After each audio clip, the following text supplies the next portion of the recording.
शहर में कैलाश का बहुत बड़ा कपड़े का बिजनेस था।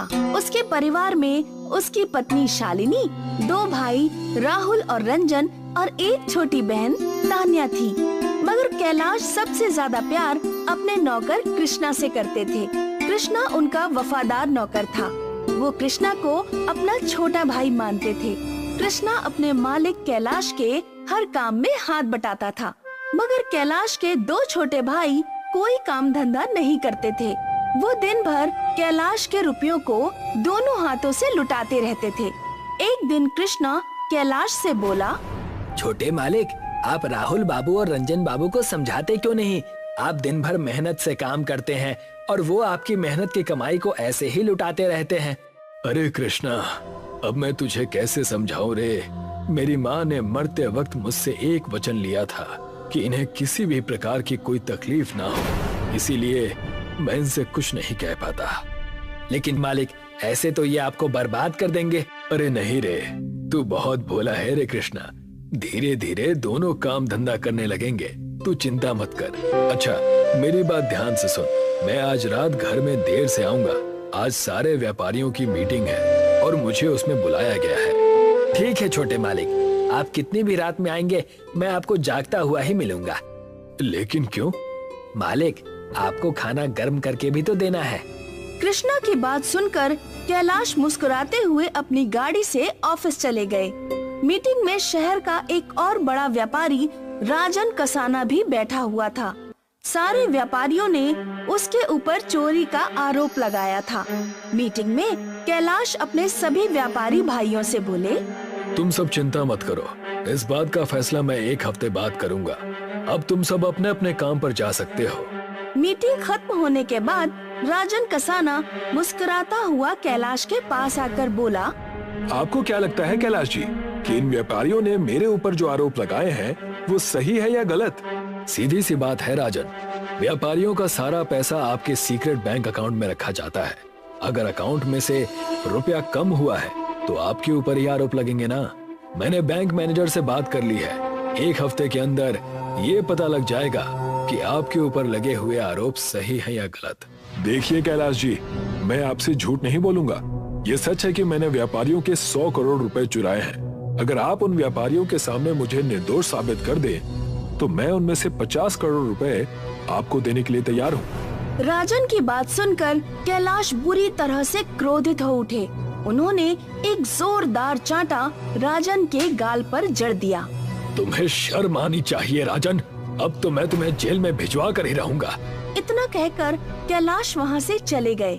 राजन कसाना गुस्से से दांत पीसता हुआ बोला, तुझे मैं इस लायक ही नहीं छोड़ूंगा कि तू मुझे जेल तक पहुँचाए। राजन कसाना एक आपराधिक प्रवृत्ति का व्यक्ति था। उसने अपने सभी गुंडों को बुलाकर कहा, आज रात तुम सब कैलाश की फैक्ट्री में आग लगा दो। मुझे खबर मिली है कि कुछ देर पहले कैलाश ने करोड़ों रुपए का माल अपनी फैक्ट्री में रखवाया है। उसने अभी तक उस माल का इंश्योरेंस भी नहीं करवाया है। फैक्ट्री जलने के बाद कैलाश सड़क पर आ जाएगा। राजन कसाना के गुंडों ने उसी रात कैलाश की फैक्ट्री में आग लगा दी। कैलाश की फैक्ट्री जलकर राख हो गई और साथ ही साथ उसके अंदर रखा हुआ करोड़ों रुपए का माल भी। कैलाश सड़क पर आ गया। इतने बड़े नुकसान का कैलाश को बहुत बड़ा सदमा लगा और एक रात कैलाश की अचानक तबीयत बिगड़ गई। कैलाश की बहन तान्या अपने छोटे भाइयों के नंबर पर कॉल मिला मिलाकर थक गई, मगर किसी भी भाई ने उसका फोन नहीं उठाया और कैलाश के पास इतने भी पैसे नहीं बचे थे कि वो अपना इलाज कर सके। कुछ ही देर में कृष्णा कुछ पैसे ले आया। डॉक्टर को दिखाने के बाद कैलाश ने अपने नौकर कृष्णा से कहा, कृष्णा, तेरे पास ये पैसे कहाँ से आए? मेरे पास तो फूटी कौड़ी भी नहीं है। क्या तू किसी से उधार मांग कर लाया है? नहीं बड़े मालिक, जब आपकी तबीयत ज्यादा खराब हो गई तो मैंने रंजन बाबू की जेब से कुछ पैसे निकाल लिए थे। मैंने उन्हें कुछ पैसे अपनी जेब में रखते हुए देखा था। कृष्णा ने ये बात बोली ही थी कि तभी कैलाश के दोनों भाई गुस्से से आकर बोले, इसने चोरी की है भैया। तेरी हिम्मत कैसे हुई मेरी जेब से पैसे निकालने की? बड़े मालिक की अचानक तबीयत खराब हो गई थी, मैंने इसी वजह से आपकी जेब से पैसे निकाल लिए। मेरे पास इतने फालतू पैसे नहीं हैं कि मैं इनके इलाज पर पैसे खर्च करूं। आइंदा मेरी जेब में हाथ मत डालना। ये कैसी बातें कर रहे हैं आप रंजन बाबू? जब बड़े मालिक का समय अच्छा था तो आपने उनकी दौलत दोनों हाथों से लुटाई, और आज जब उनका बुरा समय आया तो आप उनके इलाज के लिए थोड़े से पैसे भी खर्च नहीं करना चाहते। मैंने अपनी आंखों से कई बार आपको बड़े मालिक के जेब से पैसे निकालते हुए देखा है, और जब भी मैंने बड़े मालिक से इस बात की शिकायत की तो उन्होंने हमेशा मुस्कुराकर टाल दिया। मुझसे जुबान लड़ाता है बदतमीज नौकर। रंजन ने कृष्णा को बुरी तरह से पीट दिया। बड़े मालिक, ये मुझे मार रहे हैं, आप इनसे क्यों नहीं कुछ कहते? तुमने चोरी की है कृष्णा, इसी वक्त मेरे घर से निकल जाओ।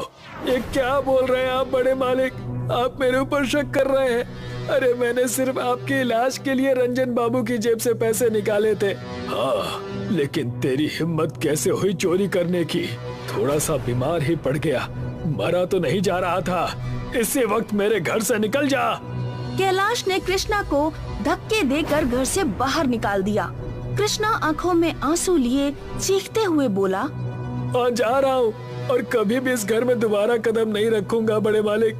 बड़े मालिक, रंजन बाबू ने जब मुझे थप्पड़ मारा तो मुझे इतना बुरा नहीं लगा जितना आपके इस धक्का देने से बुरा लग रहा है। आज मुझे ये दुनिया समझ में आ गई है।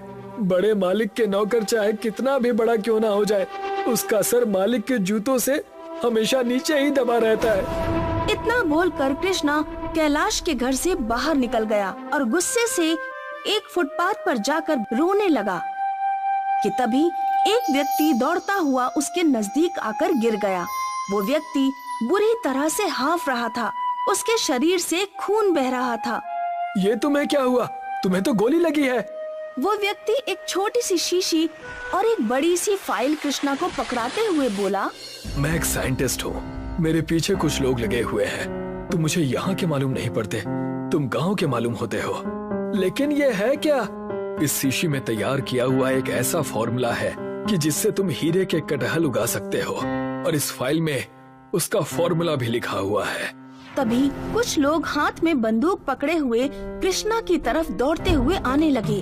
कृष्णा वहाँ से भाग गया और सीधा अपने गांव पहुँच गया। कृष्णा की थोड़ी बहुत खेती पड़ी हुई थी। कृष्णा अपने खेतों में कटहल की सब्जी बोने लगा और उसने उस व्यक्ति के बताए अनुसार उस शीशी में केमिकल का प्रयोग कटहल की फसल पर किया तो उसके सामने एक चमत्कार हो गया। पेड़ पर हीरे के कटहल उगाए। ये देखकर कृष्णा खुशी से पागल हो गया। उसी समय उसकी माँ भी वहाँ पर मौजूद थी। माँ देखना, अब मैं कुछ ही दिनों में अमीर हो जाऊंगा।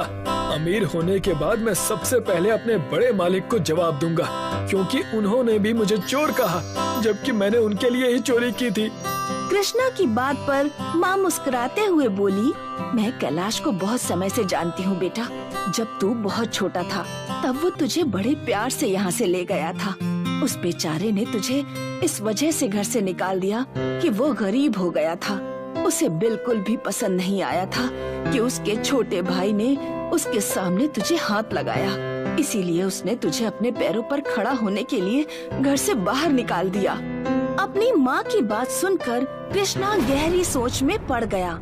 अब समझ में आया माँ कि जाते हुए बड़े मालिक रो क्यों रहे थे। तू चिंता मत कर, मैं सब कुछ ठीक कर दूंगा। कृष्णा ने सारे हीरे के कटहल बेच दिए और बहुत अमीर हो गया। लेकिन जब वो कैलाश के घर पर गया तो उसे पता चला कि कैलाश की पत्नी मर चुकी है और कैलाश के भाइयों ने उसे धक्के देकर घर से बाहर निकाल दिया है और कैलाश का घर भी बिक चुका है। कृष्णा ने पूरे शहर में कैलाश और तान्या की तलाश शुरू कर दी। तलाश करते करते वो कैलाश की फैक्ट्री में गया। फैक्ट्री का एक पुराना मजदूर कृष्णा से बोला, कैलाश जी के साथ तो बहुत बुरा हुआ है कृष्णा, तुमने आने में शायद थोड़ी देर कर दी। मुझे कैसे भी करके एक बार बस बड़े मालिक का पता मिल जाए। जानते हो कृष्णा, मैंने अपने जीवन में कैलाश जी जैसा ईमानदार व्यक्ति नहीं देखा। सच तो ये है कृष्णा कि कैलाश की फैक्ट्री में आग लगी ही नहीं थी बल्कि लगाई गई थी। ये क्या बोल रहे हैं आप? मैं बिल्कुल सही कह रहा हूँ कृष्णा, वो किसी और ने नहीं बल्कि राजन कसाना ने लगाई थी। बस एक चीज मेरी समझ में नहीं आती कि आखिर वो फैक्ट्री में आग लगाने में वो कामयाब कैसे हो गया। मैं कुछ समझा नहीं, क्योंकि कैलाश जी ने अपने फैक्ट्री में कुछ ऐसे गैजेट लगवा रखे थे कि अगर फैक्ट्री में कोई स्मोकिंग भी करता तो खतरे के सायरन बज उठते, मगर उस रात नहीं बजे। भगवान राजन कसाना को कभी क्षमा नहीं करेगा। इतना कहकर वो मजदूर वहाँ से चला गया, मगर कृष्णा ने अपनी तलाश जारी रखी। एक दिन कृष्णा अपनी कार में कैलाश को ढूंढता फिर रहा था। तभी उसकी नजर रंजन और राहुल पर गई, जो कि कैलाश के सबसे बड़े दुश्मन राजन कसाना के साथ बैठे हुए थे। कृष्णा उनकी कार का पीछा करते करते उनके ऑफिस तक पहुंच गया और चुपके से उनकी बातें सुनने लगा। रंजन और राहुल राजन कसाना से बातें कर रहे थे। मान गए आपको राजन कसाना जी, आपने भैया की फैक्ट्री में आग लगवा दी और भैया को भनक भी नहीं लगी कि वो आग आपने लगवाई है। कैलाश को तो ये भी नहीं मालूम है कि उनकी फैक्ट्री में आग लगाने में मदद करने वाले उनके ही दोनों भाई हैं। 50 करोड़ की रकम के लिए तो कोई सगा भाई भी अपने भाई को मार सकता है, और फिर तो कैलाश हम दोनों का सौतेला भाई था। तभी कृष्णा उन तीनों के सामने आकर खड़ा हो गया। वो तीनों कृष्णा को देखकर बुरी तरह से घबरा गए। कृष्णा, तूने ये महंगे कपड़े कैसे पहन लिए हैं? क्या कहीं से चुरा कर लेकर आया है? चुरा कर नहीं रंजन बाबू, बल्कि अपनी मेहनत से कमाए हैं। और तुम दोनों क्या जानो मेहनत करना। तुमने तो सिर्फ अपने बड़े भाई की दौलत को दोनों हाथों से लुटाया है, लेकिन तुम दोनों इतना नीचे गिर जाओगे ये मैंने कभी सपने में भी नहीं सोचा था। अरे कोई सगा भाई भी अपने भाइयों के लिए इतना नहीं करता जितना बड़े मालिक ने तुम दोनों सौतेले भाइयों के लिए किया। हाँ, तो तू हमारा क्या बिगाड़ लेगा? फिलहाल मुझे सीधी तरह से ये बता दो कि बड़े मालिक कहाँ है। हमें नहीं पता वो कहाँ है। अगर ढूंढना ही है तो जाकर उन्हें किसी मंदिर के बाहर ढूंढ। दोनों बहन भाई भीख मांग रहे होंगे। तुम दोनों का मैं चाह कर भी कुछ नहीं कर सकता, क्योंकि बड़े मालिक तुम दोनों से बहुत ज्यादा प्यार करते थे। तुम्हें तुम्हारे किए की सजा ईश्वर देगा। लेकिन राजन कसाना, जिस दिन मुझे बड़े मालिक मिल गए ना, उसी दिन मैं तुझे तेरे किए की सजा दूंगा। इतना कहकर कृष्णा गुस्से से बाहर निकल गया। कृष्णा ने पागलों की तरह कैलाश की तलाश जारी रखी। कुछ महीनों बाद कृष्णा एक मंदिर में पहुंचा। उसने देखा कैलाश और उसकी छोटी बहन तान्या मंदिर के बाहर बैठे हुए थे। ये देखकर कृष्णा की आंखों में आंसू आ गए। वो दौड़ता हुआ कैलाश के पास पहुंच गया। मैं आ गया मालिक, मुझे माफ कर देना। मैं आपके थप्पड़ को समझ नहीं पाया, मैंने आपको गलत समझा। कृष्णा को अमीर देखकर कैलाश की आंखों में खुशी के आंसू आ गए और तान्या के भी। तेरे जाने के बाद मेरी पत्नी भी मुझे छोड़कर चली गई कृष्णा, और मुझे कुछ दिन पहले पता चला कि मेरी फैक्ट्री में आग मेरे ही भाइयों ने लगवाई थी, और भगवान ने उन्हें इस बात की सजा भी दे दी। वो दोनों परसों एक रोड एक्सीडेंट में मारे गए। शायद आपको पूरी बात नहीं पता बड़े मालिक, इस खेल का असली सूत्रधार राजन कसाना था। उसने ही रंजन बाबू और राहुल बाबू को भड़काया और उन दोनों को 50 करोड़ का लालच देकर आपकी फैक्ट्री में आग लगवाई। असली मुजरिम राजन कसाना है। तभी अचानक कैलाश लड़खड़ाते हुए जमीन पर गिर गया। ये देखकर कृष्णा और तान्या बुरी तरह से घबरा गए। आप चिंता मत कीजिए मालिक, मैं आपको अभी और इसी वक्त अस्पताल ले चलता हूँ। नहीं कृष्णा नहीं, तू बिल्कुल सही समय पर आया है। दरअसल मुझे कैंसर हो गया है, अब मैं नहीं बचूंगा। लेकिन मेरे जाने के बाद तू तान्या का ख्याल रखना, उससे शादी कर लेना और राजन कसाना को छोड़ना मत। इतना कहकर कैलाश ने दम तोड़ दिया। कृष्णा ने कैलाश का अंतिम संस्कार कर दिया और उसी दिन तान्या से विवाह भी कर लिया। कृष्णा अब बहुत अमीर व्यक्ति बन चुका था। कृष्णा ने ठीक राजन कसाना की तरह उसकी ही फैक्ट्री में आग लगवा दी। राजन कसाना भी सड़क पर आ गया, मगर वो इस सदमे को बर्दाश्त नहीं कर सका और पागल हो गया। कुछ दिनों बाद कृष्णा अपनी पत्नी तान्या को लेकर अपने गांव चला गया और वहाँ एक कोठी बनवाकर रहने लगा। कृष्णा आज भी हीरे के कटहल उगाता है। प्रतापगढ़ गांव में वैद्यनाथ किसान रहता था। वैसे तो वैद्यनाथ समझदार और गुणी था, लेकिन अपने भाइयों के निकम्मे होने की वजह से हमेशा परेशान रहता। वैद्यनाथ के खेत कम होने की वजह से वो गांव के जमींदार ठाकुर के खेत लेकर उन्हें भी जोता करता था। ठाकुर को अच्छे से पता था कि वैद्यनाथ काम का आदमी है उसकी अच्छाई और समझदारी की वजह से ठाकुर को फसल में बहुत लाभ होता था। अरे वैद्यनाथ, आज शाम को जल्दी चले जाना और जाते वक्त कुछ खाना और मिठाइयाँ हमारे घर से ले जाना, ठीक है? हाँ हाँ, मैं जाते वक्त खाना और मिठाइयाँ दोनों ले जाऊंगा। लेकिन ये किस अवसर की खुशी पर? हाँ, अरे पूरे गांव को खबर है और तुम्हें पता नहीं? मुझे श्यामलाल ने अपने खेत दे दिए क्योंकि कर्ज नहीं चुका पाया था ना। अरे वाह मालिक वाह, आपने उसकी भी जमीन ले ली, ये तो बड़ी अच्छी बात है। वैद्यनाथ ठाकुर के घर से मिठाई और खाना लेकर अपने घर जाता है और सारी बातें अपनी पत्नी को बताता है। अरे भाग्यवान, कहाँ हो? ये देखो, मैं तुम्हारे लिए खूब सारा खाना और ढेर सारी मिठाइयाँ लेकर आया हूँ। जी, ये किस खुशी में? और इतने सारे पैसे तुम्हारे पास कैसे आए? अरे ये मिठाइयाँ और खाना तो मालिक ने दिया। वो श्यामलाल ने अपनी जमीन उनके नाम कर दिया ना, इसीलिए। श्यामलाल ने उनके नाम कर दिया या उन्होंने हड़प ली? अरे तुमने सही कहा रूपा, सब कुछ तो ठाकुर का है। गली मोहल्ले ठाकुर के, कुआं ठाकुर का, हल ठाकुर का, फसल ठाकुर की। अरे फिर हमारा क्या है, गांव या देश?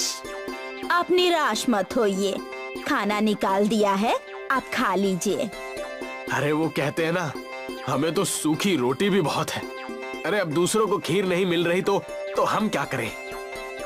वैद्यनाथ सुबह फिर से ठाकुर के यहाँ हल चलाने चला जाता है। मालिक आज कहीं दिखाई नहीं दे रहे, मैं खेत कैसे जोतूंगा? अरे सारे हल पड़ोस की शादी में चले गए हैं। शादी में हल का होना शुभ माना जाता है ना। तुम एक काम करो, आज जाकर अपने खेतों से हल ले आओ और उससे हमारे खेत जोत दो। हाँ ठीक है मालिक, मैं ऐसा ही करूंगा। वैद्यनाथ घर जाकर अपनी पुश्तैनी हल निकालता है और उसे लेकर ठाकुर के खेत में जाता है। वैद्यनाथ की पुश्तैनी हल के मुठ में एक हीरा था जिसके बारे में वैद्यनाथ को कुछ भी पता नहीं था। एक छोटा सा हीरा जिसकी कीमत 1 लाख थी। अरे आज तो मैं बहुत थक गया, बहुत जोरों की भूख लग रही है भाई। शाम हो गई थी। वैद्यनाथ जा ही रहा था कि वहाँ पर ठाकुर आ गया और कहने लगा, अरे वैद्यनाथ, तुम अभी तक यहीं हो? घर कब जाओगे भाई? आज इतना समय कैसे हो गया? मालिक आज वो हल लाने में थोड़ी देरी हो गई ना, इसीलिए। ये देखिए, ये है हमारा पुश्तैनी हल। मेरे पिताजी मरते वक्त सिर्फ यही हल देकर गए थे। ठाकुर हल की मुठ पर चमकता हुआ हीरा देखकर चौंक जाता है। अरे ये हल तो बहुत कीमती लगता है, लेकिन ये हल इस मूर्ख के पास क्या कर रहा है? हल तो बहुत अच्छा है और बहुत बड़ा लग रहा है। हाँ, एक काम करना, इसे यहीं छोड़कर जाना। वो क्या है कि अन्य खेतों को भी जोतना है ना, तो हमारे पास हल नहीं है। कल आकर फिर से ले जाना। अरे मालिक, ये भी कोई मांगने की बात है? मैं ऐसा ही करूंगा। जाते वक्त इस हल को यहीं छोड़कर जाऊंगा।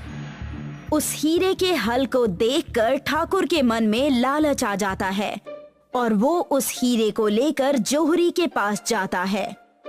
आइए ठाकुर साहब, आइए। अरे अब कौन से हार और कंगन बनवाने हैं? कोई छोटा काम नहीं करना, मैं तो ये हीरे बेचने आया हूँ। इस हीरे का बताइए मुझे कितना मिलेगा? ये हीरा तो 20 लाख का है। ये आपको कहाँ से मिला? ये तो बहुत ही प्रसिद्ध हीरा है, पन्ना का। अरे तुम अपना काम से काम रखो और इसके पैसे लाओ। ठाकुर जोहरी से पैसे लेकर अपने घर शान से चला जाता है। इस बात की खबर वैद्यनाथ को बिल्कुल नहीं रहती। अरे वैद्यनाथ, घर पर हो या नहीं?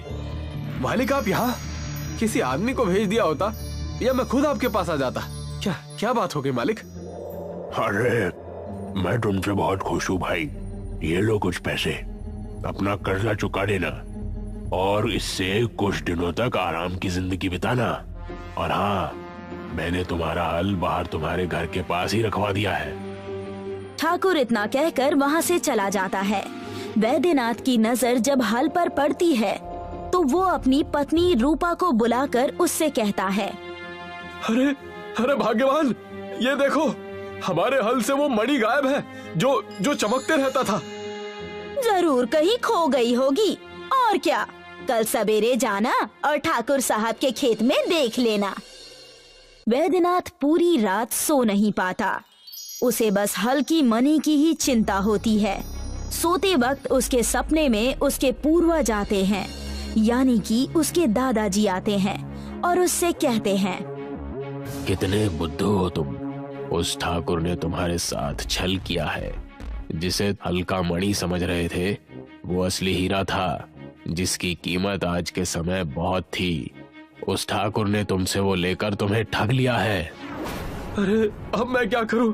मेरी तो अकल ही मारी गई थी उस समय। तुम चिंता मत करो, वो तो बस एक छोटा सा टुकड़ा था। हमारे घर के पैखाने में पूरा जादुई हीरे का हल है, उसे जाकर ले लो और उससे अपने खेत को जोत दो। उससे क्या होगा?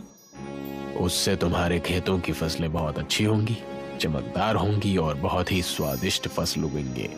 ये कोई साधारण हल नहीं है। सपने में अपने दादाजी को देखकर वैद्यनाथ की नींद खुल जाती है और वो अपनी पत्नी रूपा से सारी बातें बता देता है।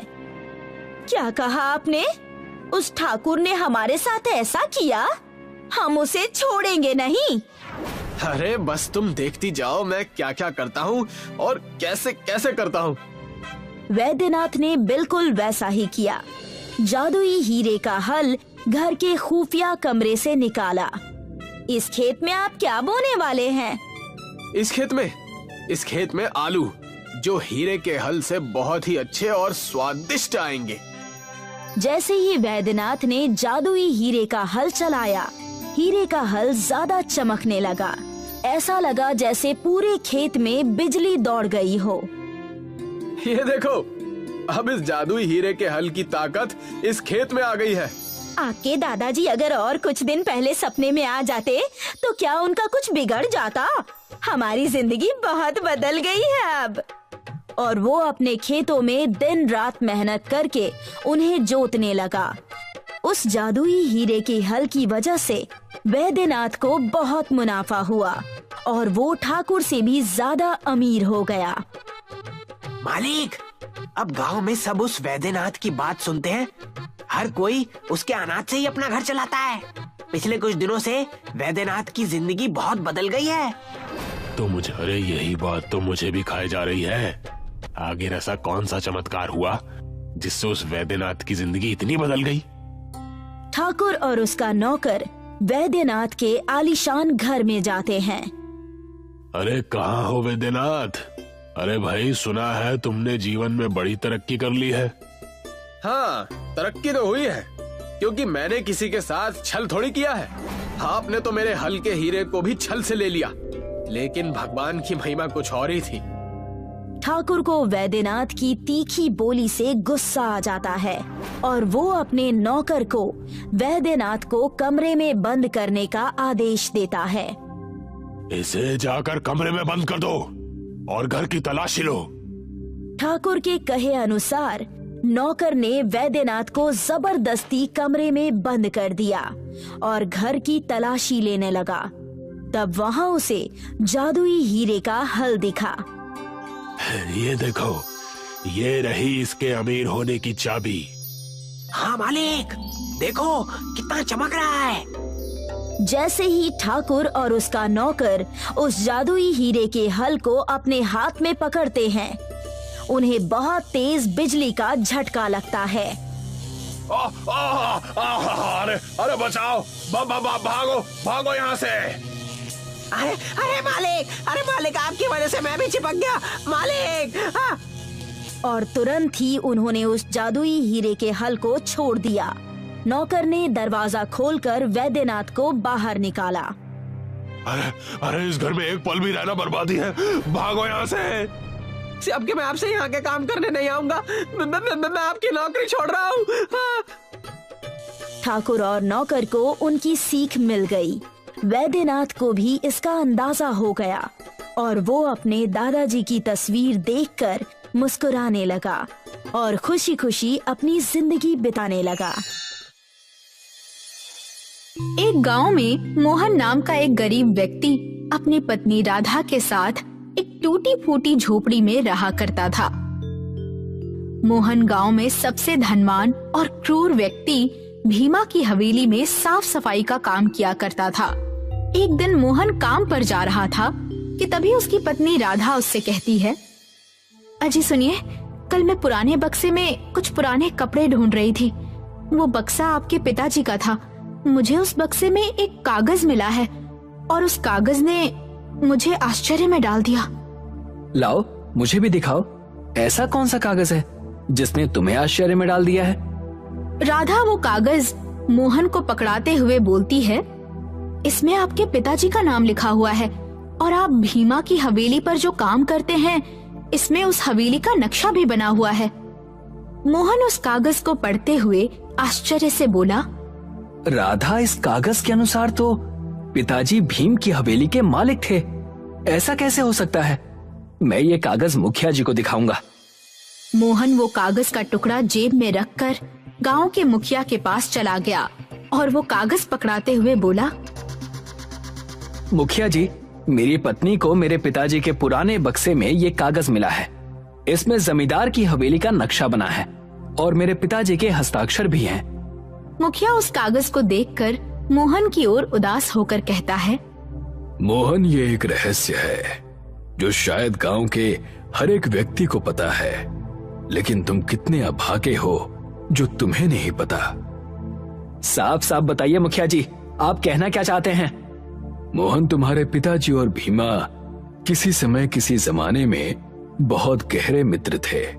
फिर एक दिन तुम्हारे पिता अचानक से धनवान बन गए और भीमा तुम्हारे पिता की हवेली में नौकरी करने लगा। परंतु तुम्हारे जन्म के बाद अचानक से भीमा और तुम्हारे माता पिता स्वर्ग सिधार गए। भीमा ने तुम्हारी परवरिश की और तुम्हारा विवाह किया और तुम्हें तुम्हारी ही हवेली में नौकर बना दिया। मोहन अपने मन में कई सवाल लिए हुए भीमा की हवेली में आ पहुंचा। मोहन को देखकर भीमा क्रोधित होते हुए कहता है, ये कोई समय है काम पर आने का मोहन?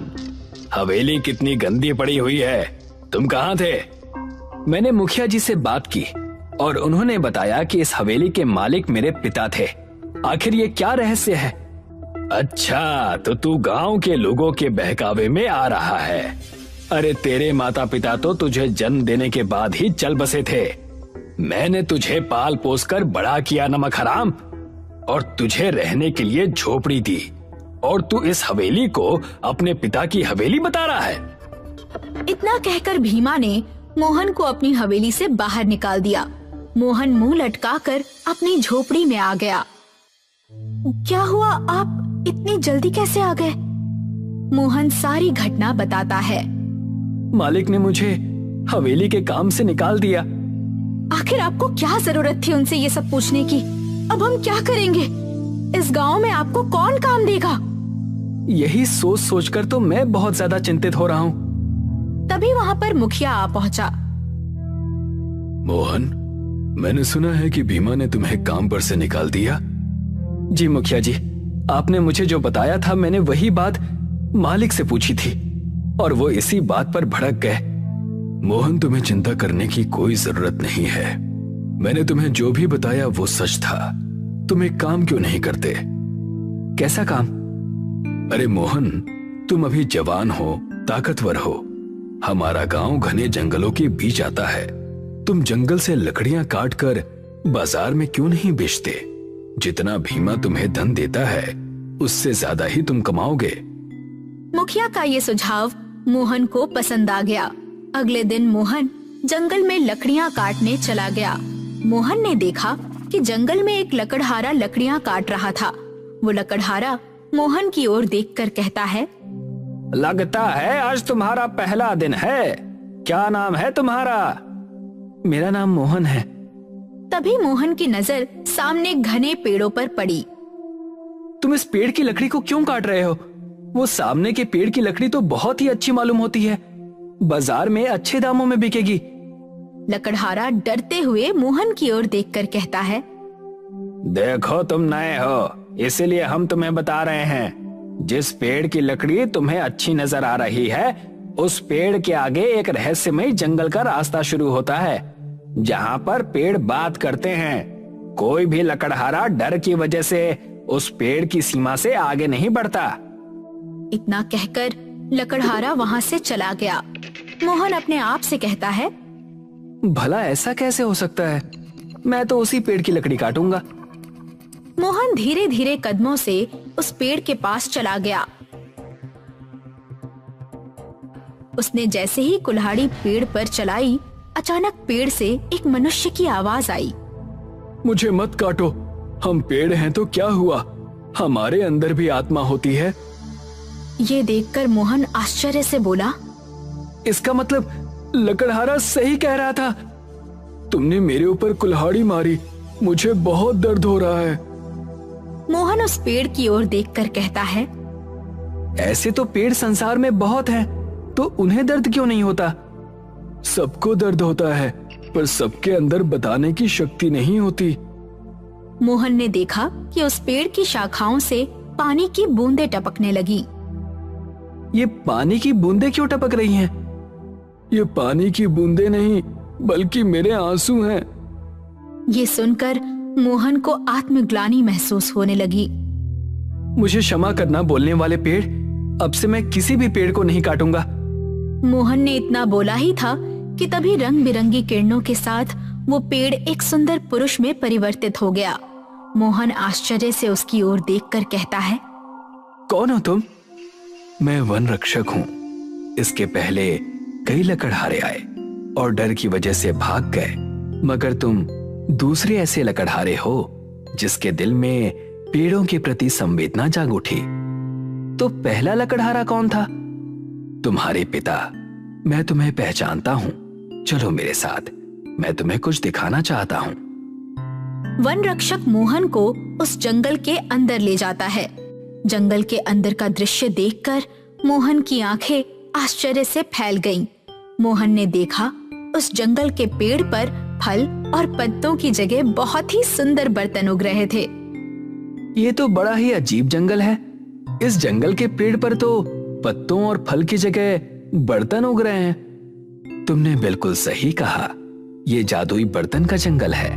बहुत समय पहले तुम्हारे पिता इस जंगल में आए थे और मैंने उन्हें भेंट स्वरूप एक जादुई बर्तन दिया था।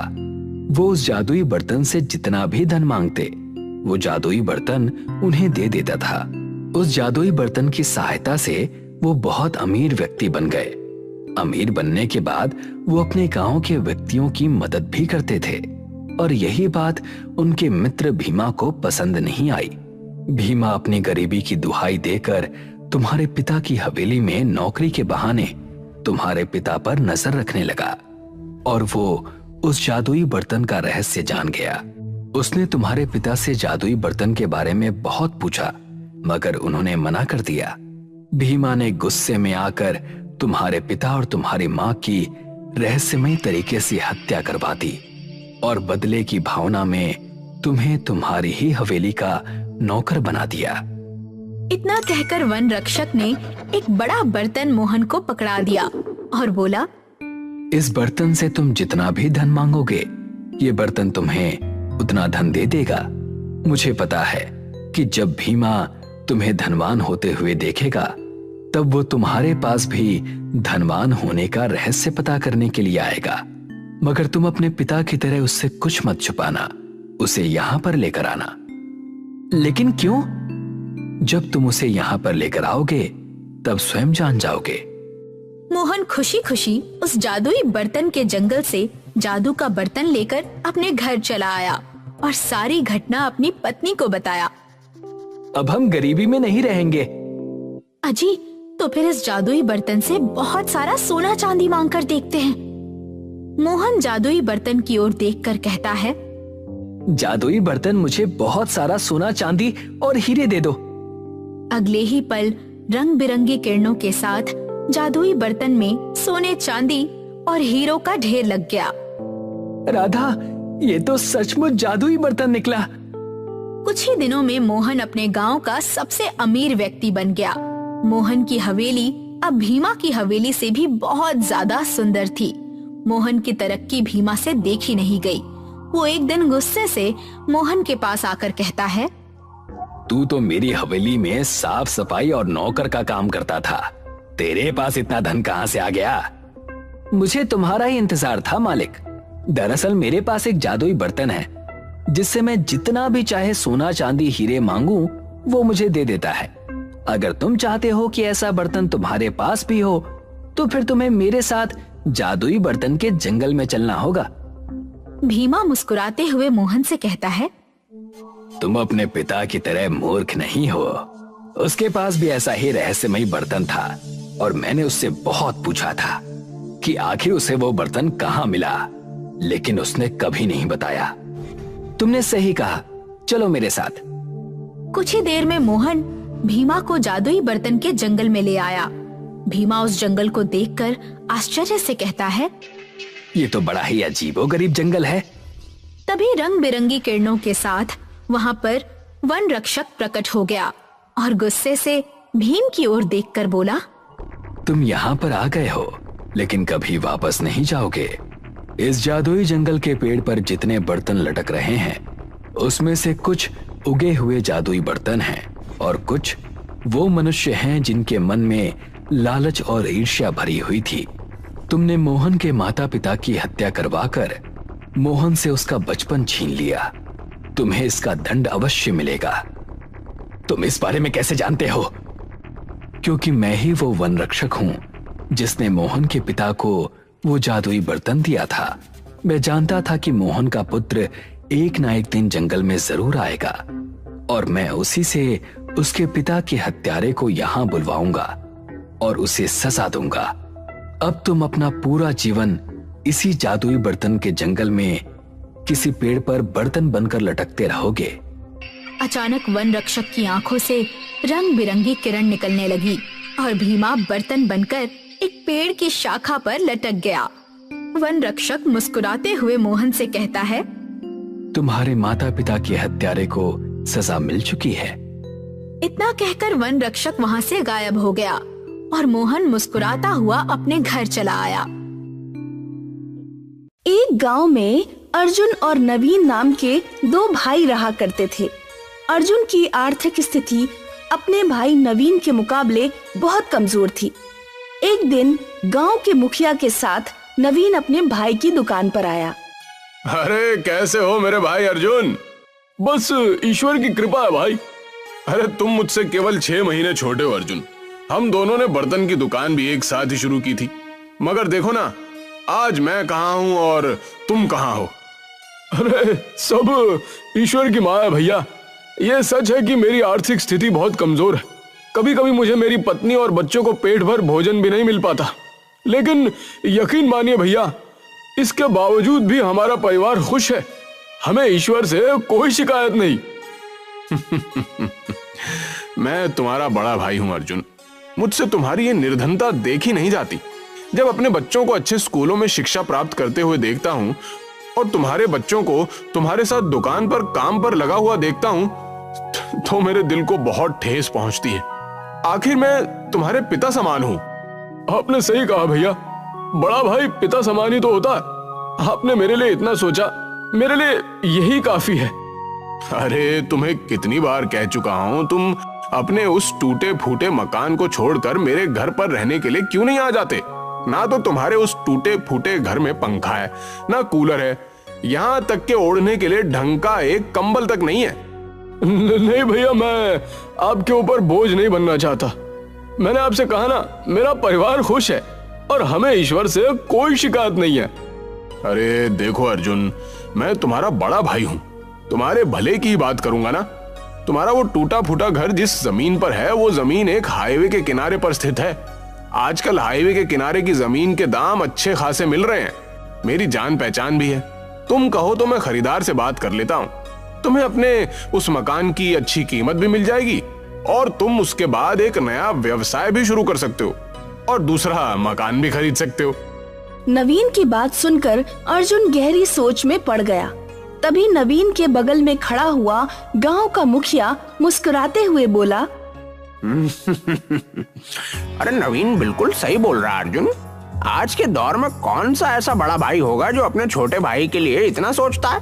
नवीन दिल का बहुत स्वच्छ है और तुम्हारी बहुत चिंता करता है। देखो मैं जानता हूँ कि ये फैसला तुम्हारे लिए कठिन है। तुम कुछ दिन और सोच लो और अच्छी तरह समझ लो। मुखिया जी सही बोल रहे हैं अर्जुन, और जब तक तुम मेरे घर में आराम से रह सकते हो। वैसे भी हम दोनों भाई हैं। विवाह से पहले हम दोनों साथ में एक घर में ही तो रहते थे। मुझे सोचने के लिए थोड़ा समय चाहिए भैया।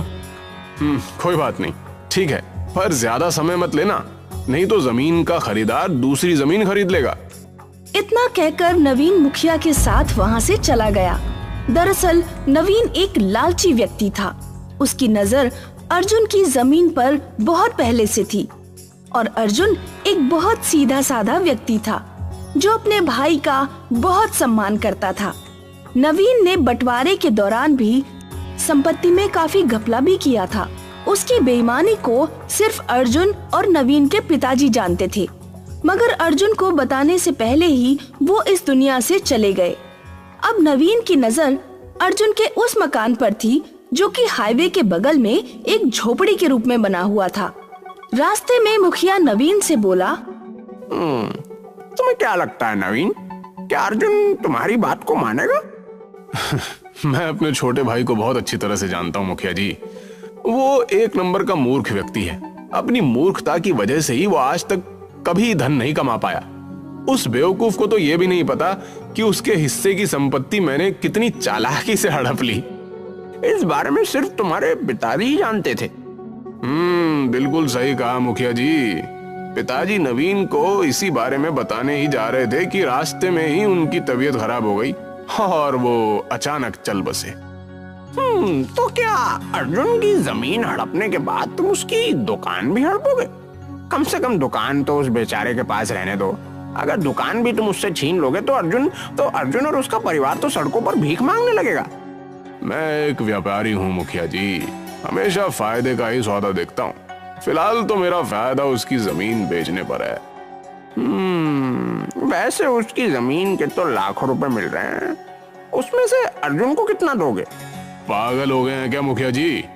फूटी कौड़ी नहीं दूंगा। अरे कुछ दिन अपने घर में रखकर धक्के देकर बाहर निकाल दूंगा। मुझे पता है कि अर्जुन कुछ भी नहीं कर सकता। इधर नवीन अपने घर पर अपनी पत्नी राधा से इस बारे में परामर्श करने लगा। अगर ये घर बेच देंगे तो हम लोग रहेंगे कहाँ? अरे तुम चिंता क्यों करती हो राधा? भैया ने कहा है कि जब तक वो हमें अपने घर पर रख लेंगे। सोचो राधा, हम उस पैसे से नया व्यवसाय शुरू कर सकते हैं। पता नहीं क्यों मुझे कुछ ठीक नहीं लग रहा।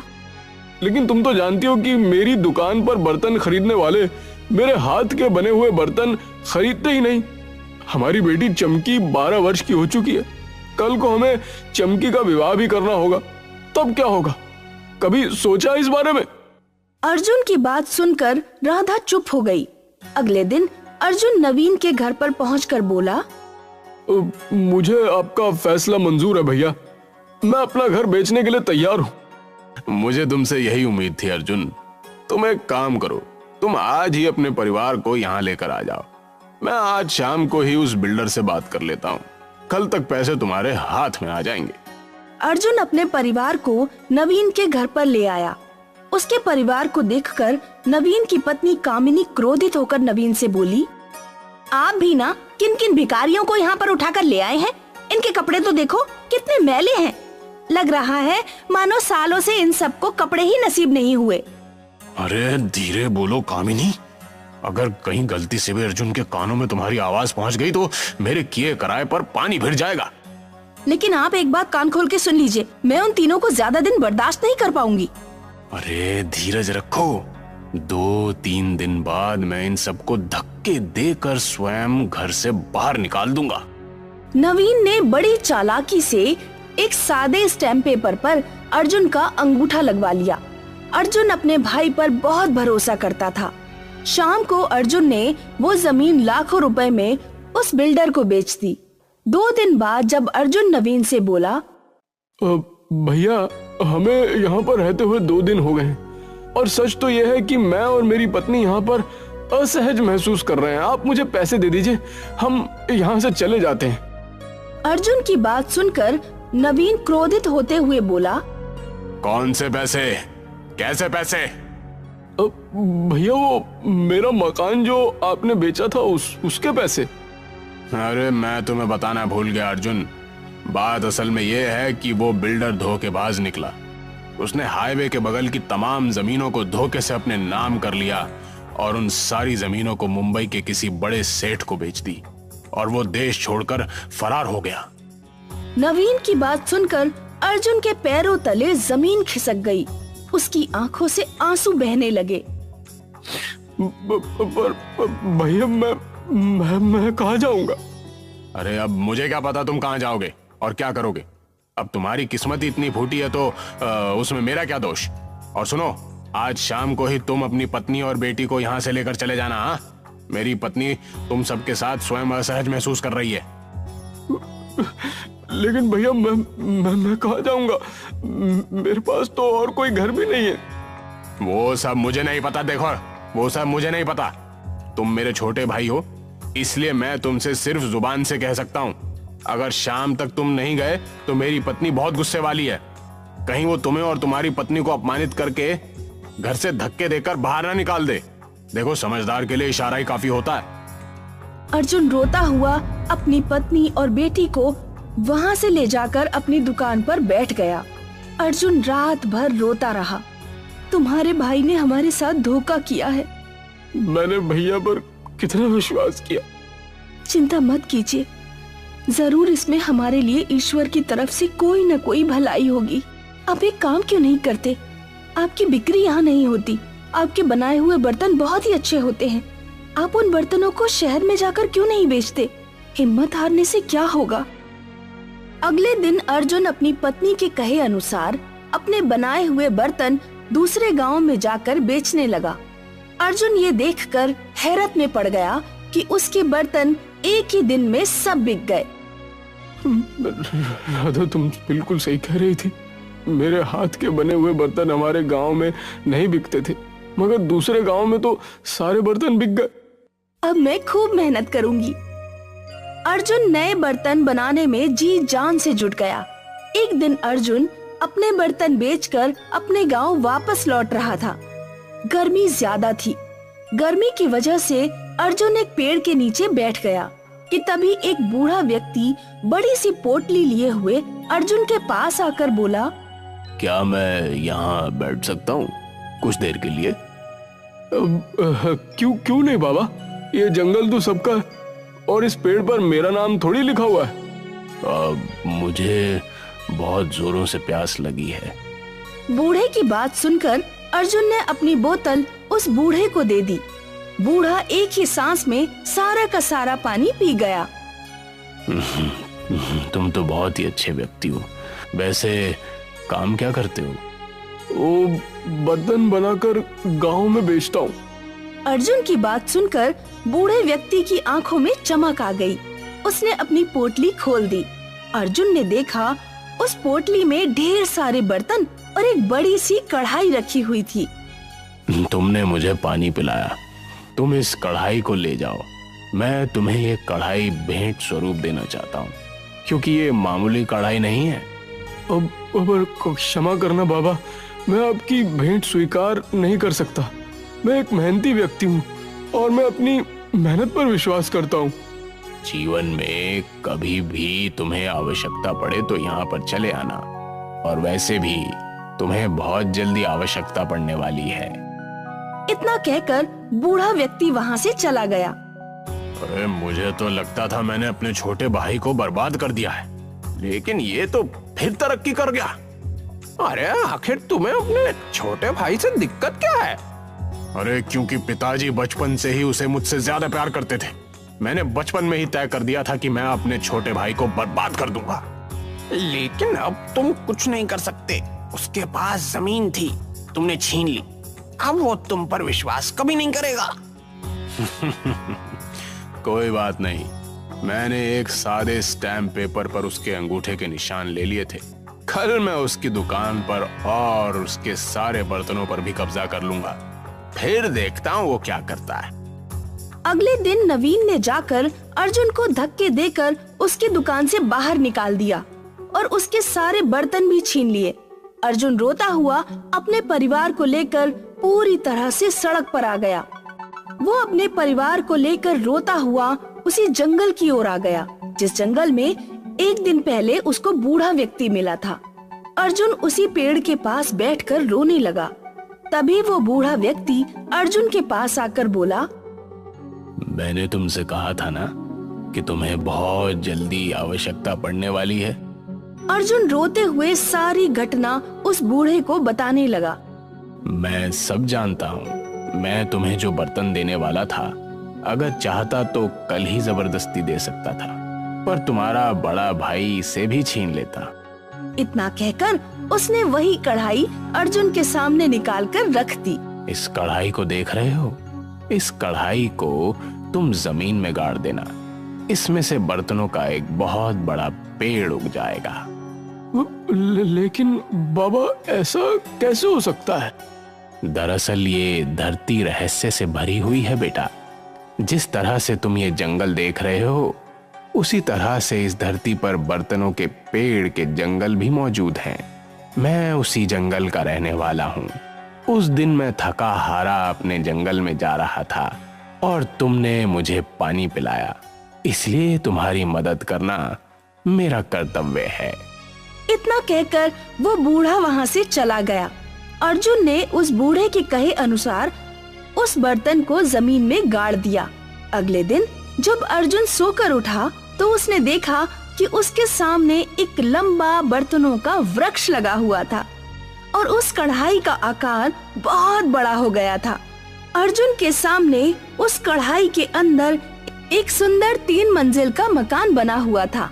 उस मकान में हर चीज स्थित थी और वहाँ गार्डन भी था। उस गार्डन में तरह तरह के बर्तनों के पेड़ लगे हुए थे।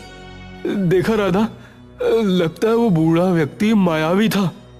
ईश्वर ने हम पर कृपा की है। उसने हमें रहने के लिए घर भी दे दिया। अर्जुन अपने परिवार के साथ उस कढ़ाई में बने हुए घर में रहने लगा। अर्जुन रोज बर्तन तोड़कर बाजार में बेचने जाता। देखते ही देखते अर्जुन अमीर हो गया। यही बात जब उसके भाई नवीन को पता चली तो वो जल भुन गया। बस बहुत हो गया। अब मैं अपने छोटे भाई को जीवित ही नहीं छोड़ूंगा। अरे तुम्हारा दिमाग तो ठीक है, तुम इतना नीचे गिर जाओगे ये मैंने नहीं सोचा था। इसमें मैं तुम्हारा साथ नहीं दे सकता। मुझे तुम्हारे साथ की जरूरत भी नहीं है मुखिया। मैं आज ही जाकर अपने भाई को मार दूंगा। नवीन क्रोधित होकर उस जंगल की ओर चला आया। जंगल में उस कढ़ाई में बने हुए मकान और बर्तनों के पेड़ को देखकर उसकी आंखें फटी की फटी रह गईं। नवीन गुस्से से उस घर में घुस गया कि तभी एक बड़ा सा बर्तन उसके सर पर गिर गया और नवीन की मौत हो गई। नवीन का मृत शरीर देखकर अर्जुन की आंखों से आंसू बहने लगे। बुरे का अंजाम हमेशा बुरा ही होता। तुम अब भी बुरे मन से ही मेरे पास आए थे और ईश्वर ने तुम्हें इसकी सजा दे दी। अर्जुन आज भी उस जादुई कढ़ाई के मकान में ही रहता है। गरमपुरी नाम का गांव था। इसका नाम गरमपुरी इसलिए पड़ा था क्योंकि इस गांव में सूरज की तपती किरणें दूसरे गांवों से ज्यादा आती थी, जिस वजह से यहाँ गर्मी के समय अन्य गांवों से ज्यादा गर्मी होती थी। जहाँ सिर्फ एक ही दुकान थी। वो दुकान जमींदारनी की थी जो पंखे बेचती थी। एक दिन एक आदमी जमींदारनी की दुकान पर पंखा लेने आता है, जहाँ पर उसका चेला दक्ष बैठा हुआ था। अरे दक्ष भाई, अभी 3 महीने पहले ही तो आपके पास से पंखा लिया था और आज वो फिर से खराब हो गया। कितनी कोशिश की चलाने की, मगर बिल्कुल नहीं चल रहा है। अब मैं क्या कर सकता हूँ? अगर तुम्हारा पंखा खराब हो गया है तो हाँ, एक काम कर सकता हूँ, एक नया पंखा खरीद लो मुझसे, मैं तुम्हें सबसे अच्छा पंखा दूंगा। यही कहकर तो आपने मुझे ये भी पंखा दिया था, मगर ये तो अभी खराब हो गया। भाई नया लोगे तो लो, वरना यहाँ से निकलो। मेरा समय बर्बाद मत करो। वैसे भी गर्मी आने वाली है, पंखा नहीं लोगे तो तड़पती मछली की तरह तड़प जाओगे, क्योंकि गांव में सिर्फ एक ही जमींदारनी की दुकान है जहां पंखे मिलते हैं। वो आदमी सोच में पड़ जाता है और दक्ष से कहता है, लाओ भाई, अगर पंखा नहीं लिया तो गर्मी में मेरे बच्चे नहीं जी पाएंगे। वो आदमी दक्ष से पंखा खरीद लेता है, वो भी महंगे में, और घर चला जाता है। उसी शाम जमींदारनी अपनी दुकान पर आती है। बता दक्ष, आज कितने पंखे बिके हैं और कितने लोग आए अपने खराब पंखे लेकर? जी, कई सारे लोग आए थे अपने खराब पंखे लेकर, और मैंने खूब सारे पंखे बेचे आज। मानना पड़ेगा जमींदारनी जी, आपने मौके और समय का क्या खूब फायदा उठाया है। खराब पंखे बेचती हो नया कहकर। अब क्या करें, करना पड़ता है। अच्छे बेचूंगी तो ये लोग बार बार थोड़ी ना लेंगे मुझसे। जमींदारनी हर साल पंखे को ज्यादा पैसों में बेचा करती थी। इसी गांव में तरुण नाम का व्यक्ति अपनी पत्नी शेलू के साथ रहता था। एक दिन तरुण के घर का पंखा भी खराब हो गया, जिस पर उसकी पत्नी शेलू उससे कहती है, ये देखिए, तीसरे साल में तीसरी बार पंखा खराब हुआ है। शादी के समय तो बहुत कुछ कहकर लाए थे, घर की कहोगी तो चांद तारे तोड़ लाऊंगा, सूरज की तपती किरणें तुम तक पहुंचने नहीं दूंगा, और ये हाल बना रखा है। हर साल खुद को हाथ पंखे से ही हवा करनी पड़ती है। अरे भाग्यवान, अब मैं तुम्हें क्या बताऊं, पूरे गांव का यही हाल है। सबके पंखे 7 महीने से ज्यादा नहीं चलते। मेरे पिताजी मुझे एसी में रखते थे और तुम्हारा पंखा साल पूरा होते ही खराब हो जाता है। मगर मैं ये गर्मी झेलने के लिए तैयार हो गई, क्योंकि रहना जो तुम्हारे साथ था। मगर कोशिश तो करो, आखिर पंखे के खराब होने का राज क्या है? बात तो सही कह रही हो तुम। चलो मैं पहले ये पंखा लेकर दुकान जाता हूँ ठीक करवाने। देखता हूँ, क्या पता शायद इस बार इसे ठीक करने के लिए कोई मान जाए। तरुण पंखा लेकर जमींदारनी की दुकान पर पहुँचता है और देखता है कि जमींदारनी भी अपनी दुकान में दक्ष के साथ मौजूद है। वे दोनों आपस में बातें कर रहे थे, जिसकी वजह से उन्हें दिखाई नहीं देता कि तरुण वहां आकर खड़ा है। तरुण उनकी बातें सुनने लगता है। अरे, कैसा पंखा बेच रहा है? तुझे क्या कहा था मैंने कि अच्छे पंखों को अलग रख दे और लोगों के दिए गए खराब पंखों को थोड़ा मोड़ तोड़ कर वापस बेच दिया कर। अच्छे पंखे तो बस मैं अपने रिश्तेदारों को देती हूँ, ये गांव वालों को सिर्फ खराब पंखे ही बेचा करो। जी मालकिन जमींदारनी जी, मैंने वो गलती से बेच दिया, मगर चिंता मत कीजिए, पूरे 3 गुना पैसों में मैंने वो पंखा बेचा है। तरुण उनकी बातें सुनकर आश्चर्यचकित हो जाता है और जमींदारनी से कहता है, क्या आप लोग जानबूझकर खराब पंखे गांव में बेचते हैं? अब अरे तुम यहाँ कैसे आ गए? मैं तो कब से यहीं खड़ा हूँ। दक्ष, अंधे, ये यहाँ आकर खड़ा है और तुझे दिखाई भी नहीं दिया? मैडम जी, आपको भी तो ये नहीं दिखा। जमींदारनी जी, आपका भांडा फूट चुका है। अब ये सारी बातें मैं पूरे गांव वालों को बताऊंगा। क्यों नहीं, जाओ बताओ, मैं भी देखती हूँ बताने के बाद गांव वाले क्या करते हैं। गर्मी का मौसम है और एक मेरी ही दुकान है जहाँ से पूरा गांव पंखे लेता है और ले सकता है, क्योंकि कोई और तो पंखे बेचता ही नहीं। हाँ, सही कहा मालकिन जी ने। जाओ जाओ, जिसे बताना है बताओ। लोगों की मजबूरी का फायदा मत उठाओ जमींदारनी जी, कहीं पलट कर किसी की हाय न लग जाए। जाओ यहाँ से, किसी की हाय यहाँ आएगी तो उसे हम बाय बाय कर देंगे। तरुण बिना नया पंखा लिए ही अपना बेकार पंखा लेकर वहाँ से निकल जाता है और खुद से ही बातें करता है। ये जमींदारनी सही तो कह रही थी, इतने साल हो गए हैं, मगर हमने कभी ये सोचा ही नहीं कि हमारे पंखे आखिर इतनी जल्दी खराब क्यों हो जाते हैं, और ये लोग उसे ठीक करने की बजाय नया खरीदने के लिए क्यों कहते हैं। तरुण खुद से ही बातें करते करते जा रहा था कि तभी उसे एक विदेश का वैज्ञानिक दिखाई देता है। वैज्ञानिक उसे देखकर पूछता है, हेलो, आप इसी गांव के रहने वाले हैं? जी हाँ। क्या हुआ, इतने परेशान क्यों हो? तरुण गांव की समस्या और जमींदारनी के बारे में उस वैज्ञानिक को बताता है, जिसे सुनकर वैज्ञानिक तरुण से कहता है, चिंता मत करो, मैं इस गांव में इतनी गर्मी क्यों हो रही है ये जानने के लिए आई था, और इससे निपटने के लिए मैं एक ऐसा एसी बनाया है जो गर्मी में कपड़े बना देती है। मुझे एक जरूरी काम से अपने देश लौटना पड़ेगा, मैं वो एसी तुम्हें दे रहा हूँ। आओ मेरे पीछे आओ। वैज्ञानिक तरुण को अपने छोटे से लैब में ले जाता है, जहाँ पर एक एसी रखी हुई थी, जो एक साधारण एसी की तरह ही दिख रही थी। एसी दिखाकर वैज्ञानिक तरुण से कहता है, ये एसी अपने घर ले जाओ। इसमें तुम जो कपड़े पहनोगे वैसे ही कपड़े ये एसी बनाकर देगी, लेकिन ये तुम्हें हमेशा ठंडा रखेगी, इतना ठंडा कि गर्मी में भी सर्दी महसूस होगी। सच में मैं तुम्हें इसे इसलिए दे रहा हूँ क्योंकि मुझे अपने देश वापस जल्दी जाना है। मेरी बिल्ली ने मेरे रिमोट के बटन खा लिए हैं, इसलिए। क्या? कुछ नहीं, बस तुम इसे यहाँ से ले जाओ और जहाँ लगाना चाहो लगा लो, फिर इसमें से कपड़े बाहर निकाल सकते हो। तरुण एसी लेकर अपने घर आ जाता है और सारी बातें अपनी पत्नी शेलू को बताता है। उसकी पत्नी शेलू उससे कहती है, ओ जी, इसे चालू करके देखिए, क्या पता सच में कोई कपड़े निकल आए। वैसे भी इस एसी के रिमोट पर सिर्फ एक ही बटन है, तो मुझे नहीं लगता इसमें से कोई हवा आएगी भी। तरुण एसी चालू करता है। जैसे ही वो एसी चालू करता है, एसी से एक किरण आकर तरुण को स्कैन करती है और एसी से जहाँ से हवा आती है वहाँ से कपड़े निकलते हैं। बस उन कपड़ों के आगे एक बड़ा सा चांद बना हुआ था। इस एसी ने तो वाकई में एक टी शर्ट निकाल दी। जल्दी से इसे पहन कर देखिए। तरुण जल्दी से वो शर्ट पहन लेता है। जैसे ही वो शर्ट पहनता है, उसे आराम और ठंड महसूस होने लगती है, मानो जैसे गर्मी हो ही नहीं रही हो। आज से पहले कभी इतना अच्छा नहीं लगा। तुम भी अपने लिए इसमें से कपड़े निकाल लो। मैं ही क्यों, पूरा गांव अब कपड़े निकालेगा। देखना मैं कैसे जमींदारनी का धंधा चौपट करती हूँ।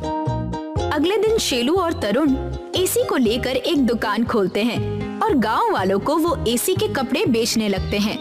धीरे धीरे गांव वाले पंखा खरीदना बंद कर देते हैं, क्योंकि अब उनके पास एसी के कपड़े थे। एक दिन जमींदारनी दक्ष से आकर पूछती है, क्या हुआ, धंधा क्यों नहीं चल रहा है? गर्मी का समय चल रहा है और तू एक भी पंखा नहीं बेच पा रहा। दक्ष एसी कपड़ों की सारी बातें जमींदारनी को बताता है, जिसे सुनकर जमींदारनी कहती है, तो ये बात है। जी मालकिन, और मैंने ये भी देखा है कि ये तरुण उस एसी को आराम से कहीं भी लगा देता है और आराम से उठा भी लेता है। तो बस अब हमें सिर्फ वो एसी चुरानी होगी। जमींदारनी एसी को चुराने की योजना बना लेती है। एक दिन सुबह सुबह जब तरुण अपनी दुकान खोल ही रहा था कि दक्ष तरुण की दुकान पर आता है। अरे भाई तरुण, तुम्हारी पत्नी शेलू का पैर फिसल गया है और वो तुम्हें याद कर रही है।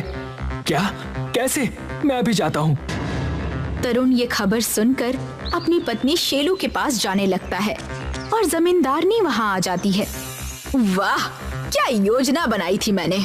वाह, क्या नाटक किया मैंने। मालकिन के साथ रहने का कोई तो फायदा हुआ। चुप, जल्दी अब ये एसी निकाल और चल मेरे घर लेकर। दक्ष एसी निकालने लगता है, मगर वो देखता है कि इस एसी के ऊपर कुछ लिखा हुआ है। मालकिन, इस पर कुछ लिखा हुआ है, एंटी थीफ। कुछ एंटी थीफ लिखा हुआ है। तो मैं क्या करूं? चलो अब इसे जल्दी लेकर निकलो। वे लोग एसी चुराकर जमींदारनी के घर पहुंचते हैं और एसी को दीवार पर लगा देते हैं। मालकिन, चालू करें? बिल्कुल, चालू किया जाए। दक्ष एसी चालू करता है। उसमें हूबहू उनके जैसे दिखने वाले कपड़े होते हैं, मगर इस बार चांद की जगह उसमें सूरज लगा हुआ होता है। जमींदारनी और दक्ष दोनों ही नए एसी के कपड़े पहन लेते हैं, मगर उन्हें ठंड के बजाय गर्मी लगने लगती है। अरे, इसमें तो बहुत गर्मी लग रही है।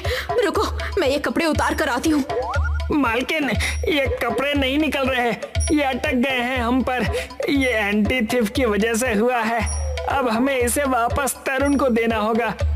दोनों एसी लेकर तरुण की दुकान पहुंचते हैं और सारी बातें बताते हैं। वहाँ पर शेलू भी खड़ी होती है। क्या हुआ, लूट कर दिल नहीं भरा तो झूठ और चोरी पर उतर आए आप लोग? नहीं, हम आपको माफ नहीं करेंगे। बेटा माफ कर दे, बहुत गर्मी हो रही है। सिर्फ एक शर्त पर हम आपको माफ करेंगे। मैं सब मानने को तैयार हूँ। गांव को सारे अच्छे पंखे दे दो और गांव छोड़कर चली जाओ और कभी वापस मत आना। ठीक है, मंजूर है। तरुण दोनों को माफ कर देता है।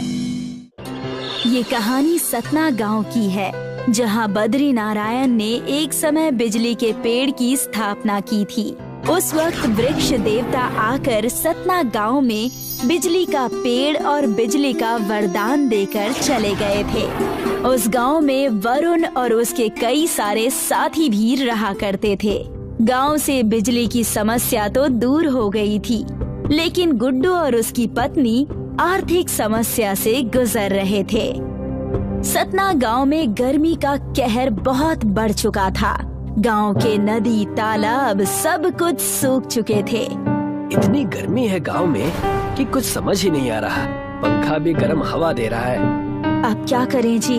मुझे तो ऐसा लग रहा है कि जैसे सूर्य देव हमारे गांव के आसपास ही हैं। इतनी गर्मी कैसे झेलेंगे हम? चलो, मुझे अब बहुत सारे काम करने हैं और कल सुबह मटके और मिट्टी की मूर्तियाँ बेचने जाना है। गुड्डू रात भर जागकर मिट्टी की मूर्ति और मिट्टी के कई सारे सामान बनाता है और अगले दिन उन्हें बेचने बाजार जाता है। सुबह से इस तपती धूप में खड़ा हूँ, ना कोई मटका बिका है और ना कोई मूर्ति। गुड्डू पूरी दोपहर वहीं खड़ा था, लेकिन उसका मिट्टी का एक भी सामान नहीं बिका और वो थक हार कर घर की तरफ जाने लगा।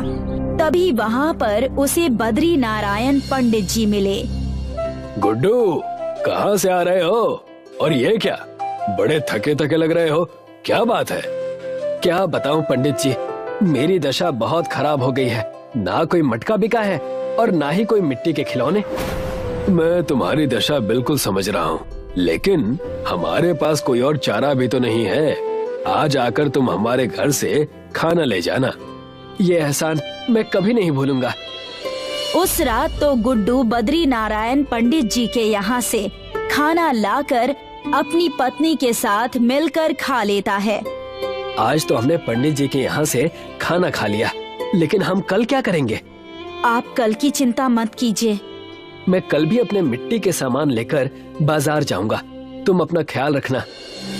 गुड्डू दूसरे दिन भी अपना सामान लेकर बाजार की तरफ जाता है। ये मेरा आखिरी दिन है। मैं इन मिट्टी के बर्तनों को यहीं फेंक दूंगा। गुड्डू अपने मिट्टी के बर्तनों को फेंकने के लिए निकल पड़ता है। उतने में ही वहाँ पर एक व्यक्ति एक बड़े से ठेले पर कंबल लपेटकर गुड्डू को दिखाई देता है। इतनी गर्मी में ये आदमी भागता हुआ कहाँ से आ रहा है? और ये तो हमारे गांव का वरुण है, जो बिजली के तार बेचते हुए पकड़ा गया था। गुड्डू, गुड्डू, गुड्डू! अच्छा हुआ तुम यहीं मिल गए। इस ठेले पर एसी रखा हुआ है। लेकिन इसमें चोरी करने की क्या जरूरत थी? तुम इसे खरीद कर लाते। मैं कह रहा हूँ ना, इससे हमें कोई नुकसान नहीं है, बल्कि हमें इसका अच्छे काम के लिए उपयोग करना चाहिए। वरुण उस एसी को गुड्डू के पास ही छोड़कर चला जाता है, पर गुड्डू उस एसी को देखकर सोचने लगता है। ये एसी कुछ अजीब सा लग रहा है। इसे अपने गांव लेकर जाता हूँ। वहाँ लेकर जाने से कम गांव वाले देखेंगे तो सही कि एसी किस चिड़िया का नाम है। वरुण उस खराब एसी को अपने गांव ले जाता है और उसी बिजली के पेड़ के पास रख देता है। एसी रखते ही सारे गांव वाले वहीं इकट्ठा हो जाते हैं और गुड्डू से पूछने लगते हैं। अरे गुड्डू बेटा, ये क्या लेकर आ रहे हो? बड़ी अनोखी चीज लेकर आए हो गांव में। ये करता क्या है? ये एक एसी है। इसे घर में लगाने से ठंडक आती है। अगर ऐसा है तो इसे इस पेड़ पर लगा दो, गांव में भी ठंडक आ जाएगी। फिलहाल तो ये खराब है। इसे घर जाकर बनाने की कोशिश करता हूँ। गुड्डू उस खराब एसी को अपने घर ले गया और उसे बनाने की कोशिश करने लगा।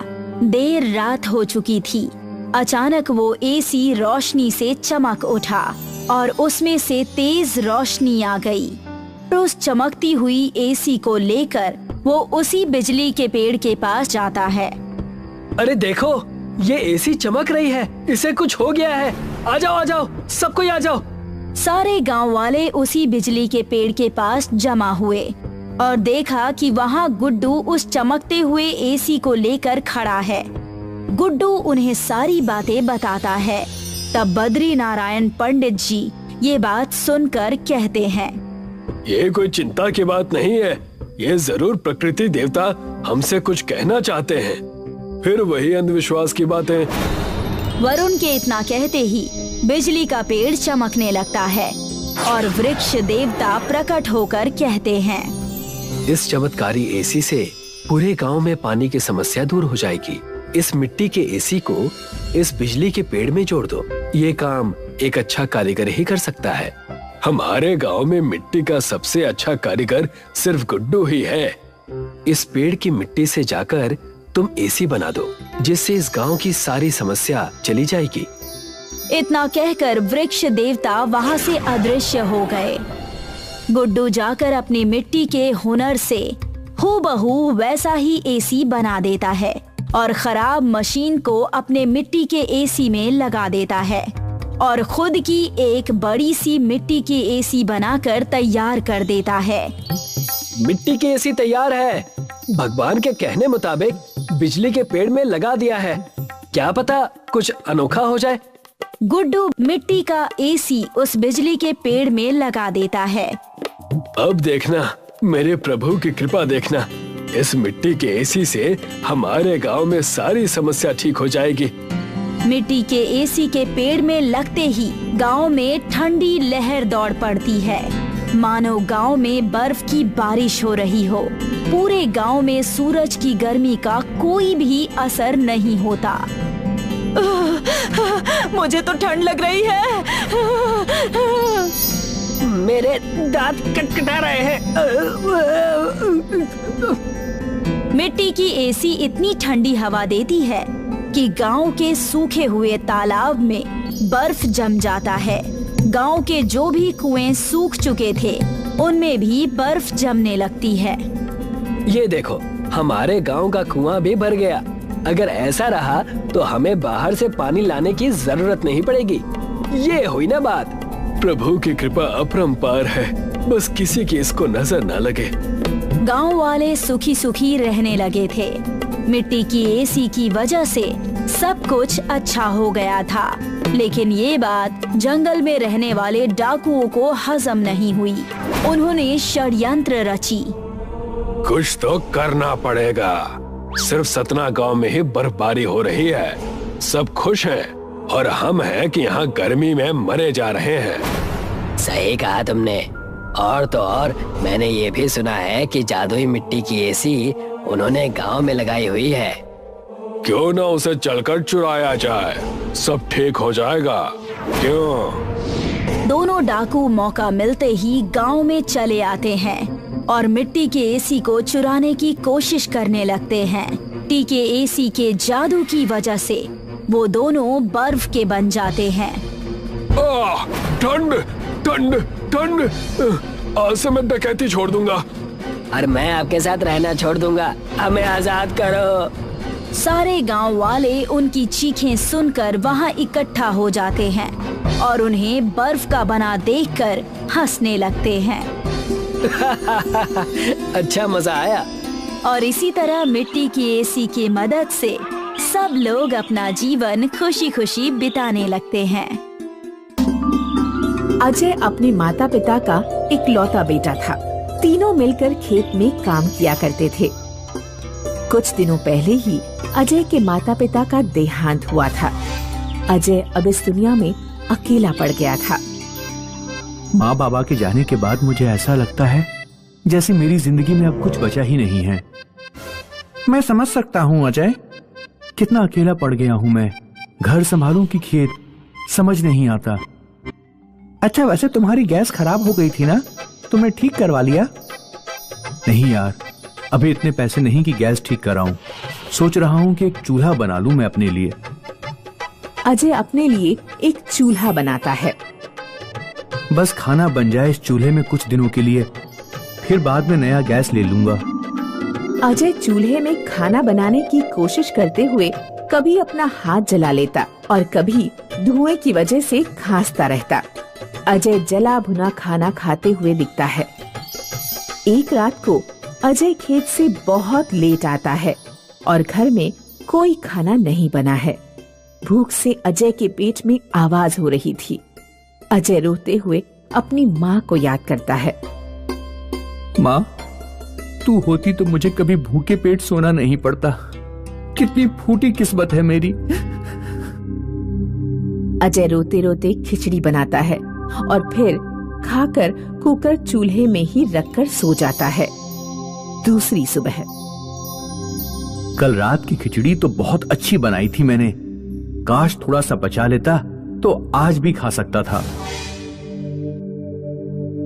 ये कुकर इतना भारी क्यों लग रहा है? मैंने तो कल सारी खिचड़ी खत्म कर दी थी। अजय कुकर खोलकर देखता है तो उसमें कुकर भरकर खिचड़ी पड़ी होती है। अजय हैरान हो जाता है, पर वो सोचता है शायद उसने कल रात को गलती से ज्यादा खिचड़ी बना ली होगी। अजय खिचड़ी खाता है और खेत में खाने के लिए भी ले जाता है। अजय, आज तो तुम बढ़िया खाना लेके आए हो। लगता है खाना बनाना सीख गए हो तुम। उस रात को अजय रोटी और सब्जियां बनाता है। सब्जी की कढ़ाई चूल्हे में ही रखी होती है। अजय खाना खाने के बाद जब कढ़ाई चूल्हे से उतारता है तो कढ़ाई फिर से सब्जी से भरी हुई है। आज तो मैंने इतनी सब्जियां बनाई ही नहीं थी। दूसरी सुबह अजय दाल बनाता है और बची हुई दाल गांव वालों में बांट देता है। अजय, मैं क्या सुन रहा हूँ? तुम गांव वालों में हर रोज खाना बांटते हो। कुछ दिनों पहले तो तुम्हारे पास गैस भरने के भी पैसे नहीं थे। एक राज की बात बताऊं? चलो मेरे घर।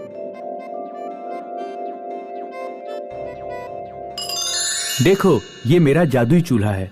इसमें जब तुम खाना बनाओ तो बर्तन में खाना खत्म ही नहीं होता। तुम चूल्हे से बर्तन उतार दोगे तभी जाके खत्म होता है खाना। ये तो बहुत अच्छी बात है, पर तुम गांव वालों को फ्री में खाना क्यों दे रहे हो? तुम इसके पैसे चार्ज कर सकते हो। माला माल बन जाओगे तुम। नहीं जय, मुझे माला माल नहीं बनना। इस चूल्हे ने मेरे बहुत बुरे वक्त में मेरी मदद की है। मैं चाहता हूँ कि इसके जरिए मैं भी वैसा ही करूँ, जरूरतमंद लोगों की मदद करूँ। तुम बुद्धू हो क्या? मैं तो कहता हूँ एक होटल खोल लेते हैं। मैं तुम्हारा दोस्त हूँ अजय, तुम्हारी भलाई के लिए ही कह रहा हूँ। जय और अजय ने मिलकर होटल खोल लिया। उनकी अच्छी कमाई होने लगी। ज्यादा मेहनत किए बिना ही पैसे आते हुए देख जय लालची बन गया और चूल्हे को अपना बनाने के बारे में सोचने लगा।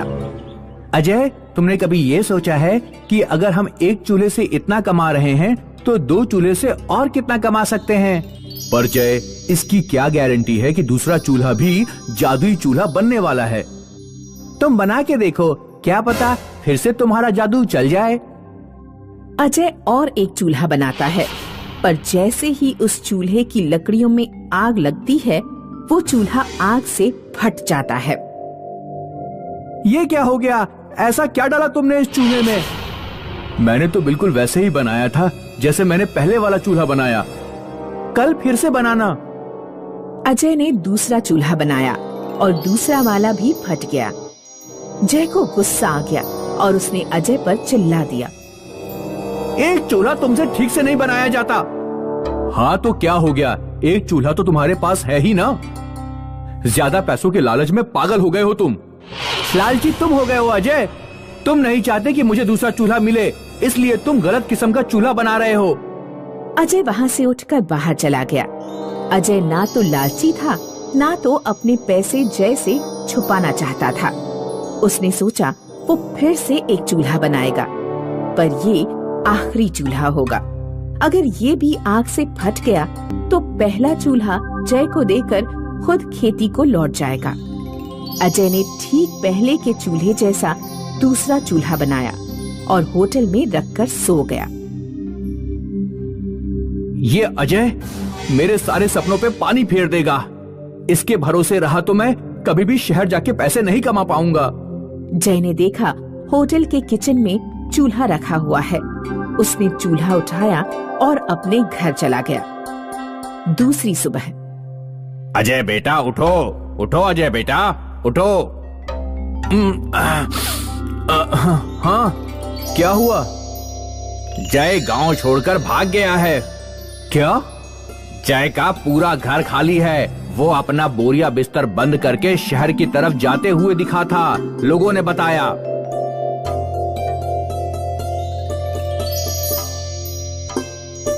बेटा, सदमा बर्दाश्त नहीं हो रहा है क्या?